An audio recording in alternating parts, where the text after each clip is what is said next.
So here's a fact. I'm a horrible neighbor.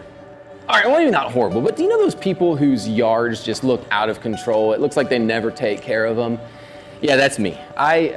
My yard, I have no desire to take care of my yard, and it's crazy. I'm the worst. I'm the worst when it comes to keeping up with my grass, cutting it, weed eating, and edging, and all that stuff. And quite honestly, like, I have no desire to do any of that. Like, I'm to the place to where I want to remove all my grass, get rocks, and just have one of those rock yards, and those super classy type stuff. Now, here's the reality that, like, of course, I live next to someone whose yard is always immaculate. Like, my neighbors, they're out there all the time, man, putting in the work, making it look nice, and I just stare and I'm like, man, their yard is looking great. And I just wish I could do like some kind of yard transplant where I can just have their yard and they can take mine and make it look good and then just keep doing that back and forth.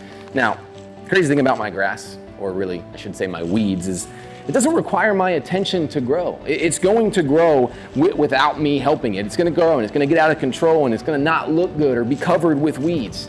It naturally grows. And there are, forces at play that affect it, like rain and wind and birds and light and oxygen and many other things that naturally affect the growth of my grass.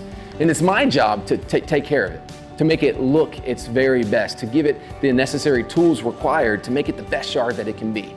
I'm just not very good at it. And to be quite honest, I don't really care. I don't have that desire.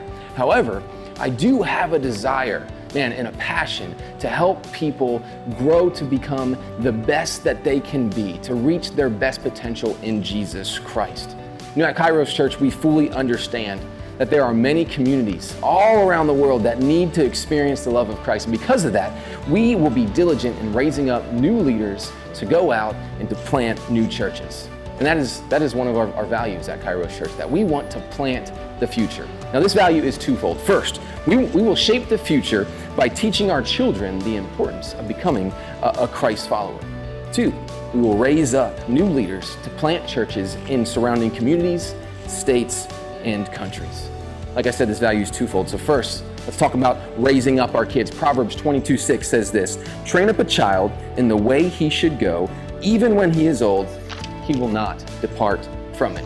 Now here's the deal. When it comes to our kids, we are going to help them, but they are going to naturally grow no matter what we do. See, there are forces at play that affect their growth. If left unchecked, they can get out of control. Things will come in. It'll seem like weeds. It'll be a bad influence or a bad situation that comes in. They may not be getting enough light and oxygen. And I look at that and say, they may not be getting enough guidance and love. And instead of getting that, they are getting misguided and living in the dark. If we aren't influencing and guiding our kids to help them grow into strong men and women of faith, man, someone else is going to come along and influence them for us. So we've got to intentionally pour into our kids with our time, with discipline, with wisdom, guidance, and understanding. We have got to intentionally pour into our kids with our love. 3 John chapter 1, verse 4 says this: "The greatest joy in my life is hearing how my children are walking in the truth."